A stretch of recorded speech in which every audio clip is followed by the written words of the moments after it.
यह किनको होता है? तो मने पर्याय ज्ञान रिद्धि रूप होता है। यह तब संयम के बल से भावलिंगी मुनिराज को होता है। किनको होता है? हाँ, और किस में होता है? द्रव्य क्षेत्र काल भाव की मर्यादा से। किसके? द्रव्य क्षेत्र काल भाव की मर्यादा से। किस में स्थित? मन में स्थित। कैसे पदार्थ? विचारित मूर्तिक। कौन से? विचारित मूर्तिक। मूर्तिक मतलब हम किसी मूर्तिक पदार्थ के बारे में सोच रहे हैं। आज हमने हमारे पड़ोसी के बारे में सोचे कि आज इनके घर में हम इतना पानी बहाएंगे कि इनकी पूरी गेहूं गीली हो जाए, है ना? तो ऐसा यदि पानी भी तो नहीं नल आया हो तो पाइप वहीं डाल दिए, है ना? तो अब बताओ, अपन ने क्या सोचे कि उनकी गेहूं अपने को क्या करना है? आज गीली करना है। तो ऐसा जो मन में विचारित मूर्तिक, गेहूं मूर्तिक थी ना? गेहूं कैसी थी? गेहूं कैसी थी? मूर्तिक थी। तो मूर्तिक पदार्थ को क्या करना है? ऐसा जानना, वह क्या कहलाता है? मने पर्याय ज्ञान। कौन सा? पड़ोसी को सो जाएगा कि धुल गई अच्छी। अब मने पर्याय ज्ञान कितने प्रकार का है? दो, एक ऋजुमति और एक विपुलमति। ऋजुमति में क्या कह दिया? जो सरल बातों को, सरल मतलब कैसा है कि सरलता, जिसमें सरलता हो वो सरलता की बातें। और एक है विपुलमति। विपुलमति कैसा है? वक्र बातों को। कैसा? वक्र बाबू को। ये किसको जानता है? वर्तमान को। और ये किसको जानता है? भूत भविष्य और वर्तमान के तीनों कालों की वक्र बातों को जानता है। उसको क्या कहते हैं? विपुलमति। वो वाले मुनिराज है ना, श्रेणिक चरित्र में आता है। एक मुनिराज थे, तो उन मुनिराज के उनने क्या हुआ, उनके घर में उनका बेटा ही था, और बेटे ने भोजन हुआ, उनका आहार हुआ, और आहार होने के बाद बेटे ने ही वहाँ पे धन जो था वो धन गड़ा दिया था जहाँ मुनिराज का भोजन हुआ था, उसके नीचे ही। अब वो जो सेठ जी थे उनको यही लगा कि मुनिराज आए थे और इन्हीं ने यही हमारे यहाँ आहार करके गए हैं, तो इन्हीं ने कहीं हमारे धनराशि लेकर चुरा ना ले गए। तो वो क्वेश्चन पे क्वेश्चन करते हैं कि एक चूहा आया था और चूहे ने हमारे घर का पूरा अनाज खा गया, और अनाज खाते खाते उसमें सोने की मोहर थी वो भी ले गया। तो मुनिराज ने कहे कि वो घर का ही चूहा था, और घर का ही चूहा आया, और घर के ही चूहे ने क्या किया कि वो ही उसको वहीं पर गड़ा गया, वो ले जाकर रख गया। तो ऐसे वो वक्र परिणामों को भी जानते थे। इसलिए वो वाले मुनिराज कैसे थे? उनने उनके बेटे के वक्र परिणामों को जान लिए, भूत के भी, भविष्य के भी और वर्तमान के भी, कि इनके बेटे ने कैसी उनका कैसा परिणाम रहा होगा, जिसके कारण ही उनको क्या हुआ है कि उनका बेटा ही अपने पिता के कोई वक्र परिणाम पहचान लिए कि अपने बेटे को धनराशि नहीं देना चाह रहे होंगे, इसलिए उसके बेटे ने क्या किया कि धन को हड़प लिया, और हड़प के छुपा दिया, और घर में ही छुपा दिया, जिसमें और कहीं ढूंढने की या किसी की शंका ही ना हो। तो ऐसे ये वक्र परिणाम है, भूत के भी, भविष्य के भी और वर्तमान के भी। तो जिन मने पर्याय ज्ञानी मुनिराज ने जान लिए वह क्या कहलाते हैं? मने पर्याय ज्ञानी। ऐसे ही वो उनका भी आता है ना चेलना रानी का, कि चेलना रानी ने 3 उंगली दिखाई कि जो तीन ज्ञान के धारी हों, और वे ही हमारे यहाँ क्या है कि आहार के लिए पड़गाए जाएंगे। तो वो समझ गए 3 गुप्तीधारी, बढ़िया 3 गुप्तीधारी मुनिराज ही आए। तो सबने बता दिए कि हमारी मने गुप्ती नहीं थी, किन्हीं ने कह दिया हमारी बचन गुप्ती नहीं थी, हमारी काय गुप्ती नहीं थी। तो हाँ, उसी में तुमकारी की कहानी आती है ना, कि वो थे और वो मुनिराज लेटे हुए थे, और किसी ने आके उनकी खोपड़ी में ही आग जला दिया।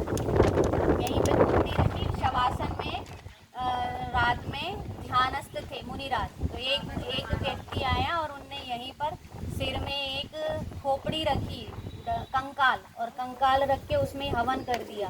क्यों कोई लोग रहते हैं ना कि ऐसी गलत विद्याएं, सिद्धियाँ, हाँ, तांत्रिक जो था सिद्धियाँ प्राप्त करने के लिए, तो वो पूरे उनकी काय हिल गई जब वो गरम लगा। तो उन्होंने कहा कि हमारी काय दुखती नहीं है। तो वो बताओ, वो इशारे से समझ गए कि रानी चेलना ने 3 उंगली कही, तो वो 3 उंगली से समझ गए कि हमको पूछ रही हैं कि आप 3 गुप्तीधारी हो तो पधारिए, तो हम आपको आहार दिलाएं। क्योंकि कारण उसका क्या था? क्योंकि वो समझ गई थी कि नीचे गटर थी, और गटर के ऊपर चौका लगवाया था किनने? राजा श्रेणिक ने, कि देखें हम तुम्हारे मुनिराज कैसे ज्ञानधारी होते हैं। यदि इतने ज्ञान वाले होंगे तो वो कैसे होंगे कि वो पढ़ाए जाते हैं, तो वो समझ पाएंगे कि नहीं समझ पाएंगे। तो उनने इसीलिए देखी थी कि जो 3 गुप्तीधारी होंगे वे ही विशेष मने पर्याय ज्ञानी होंगे, और जो मने पर्याय ज्ञानी होंगे वे ही समझ पाएंगे कि ये चौका शुद्ध है या अशुद्ध है। इसलिए उन्होंने ऐसा की थी। तो अब बताओ, मतलब तीन ज्ञान गुप्तियाँ कितनी श्रेष्ठ होती हैं, मुझे ये भी कहना है। मन गुप्ती, कोई के मुंह शांति नहीं रहता है, जब देखो जब बड़ वचन गुप्ती नहीं है, किन्हीं का मन ही शांत नहीं है, इधर इर्द गिर्द कुछ भी सोचता रहता है ना। किसी की काय गुप्ती नहीं है, कुछ ना कुछ कहीं हिलेंगे, कहीं डुलेंगे, कहीं कुछ करेंगे, है ना। तो ये भी, और साथ में ये तो बाहरी बहिरंग हुई, पर साथ में कौन है, अंतरंग है। ये अंतरंग गुप्ती के धारी जो मुनिराज होते हैं, उनको ये विशेष विशुद्ध परिणामों से ऐसे विशेष ज्ञान प्रकट होते चले जाते हैं। ठीक है, ऋजुमति और विपुलमति। ठीक है, ऋजुमति कैसा होता है, वर्तमान का ही जानता है और सरल बातों को जान लेता है। और विपुलमति कैसा होता है, भूत भविष्य और वर्तमान को भी जान लेते हैं, और कैसे जानते हैं, वक्र परिणामों को भी जान लेते हैं। तो ऐसे फिर क्या कहा, और केवल ज्ञान प्रकट होने तक बना रहता है, केवल ज्ञान होने तक के। और ये अप्रतिपाती, कैसे हैं ये, अप्रतिपाती। विपुलमति कैसा है, अप्रतिपाती, वो बाधा को प्राप्त नहीं होता किसी भी प्रकार से। वह तो हो रहा है तो हो रहा है, कि कोई आया तो डिस्टर्बेंस हो गया हो तो नहीं होता है। और किसी का तो क्या हो जाएगा कि कोई बाहर कोई कोलाहल हो गया हो तो उससे वह प्रतिपाती हो जाएगा, मतलब बाधित हो जाएगा। वह है ऋजुमति, है ना। इसलिए सर्वविधि ज्ञान और विपुलमति ज्ञान मन पर्याय ज्ञान तद्भव मोक्षगामी मुनिराज को ही होते हैं। किनको होते हैं, वो है तद्भव मोक्षगामी मुनिराज को होते हैं। अब प्रश्न नंबर 23, केवल ज्ञान किसे कहते हैं, उसके विशेषों को संक्षेप में समझाइए।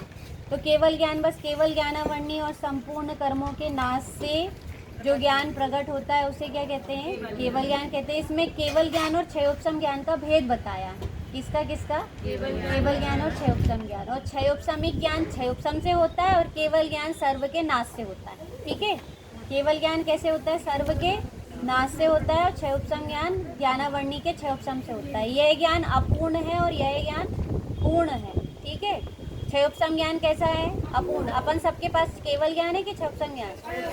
अब ये आ जाए कि हम लोगों के पास, संसारी छद्मस्त जीवों के पास पूर्ण ज्ञान की प्राप्ति होती है, सही है कि गलत, गलत। कैसे, क्योंकि अपने पास कैसा ज्ञान है, अपूर्ण ज्ञान है, क्षयोपशम ज्ञान है। उनको क्षायिक ज्ञान होता है, कौन सा ज्ञान होता है, क्षायिक ज्ञान होता है। और अपने पास कौन सा ज्ञान होता है, क्षयोपशमिक ज्ञान होता है। उनका ज्ञान अनंत होता है, कितना होता है, अनंत होता है। और इधर ज्ञान क्रमिक होता है, क्रमिक होता है। अनंत और कैसा होता है, वो युगपद होता है। उनका ज्ञान कैसा होता है, युगपद होता है। और अपना कैसा होता है, क्रमिक होता है। युगपद मतलब एक साथ जानने में आता है, और क्रमिक मतलब क्रम से जानने में।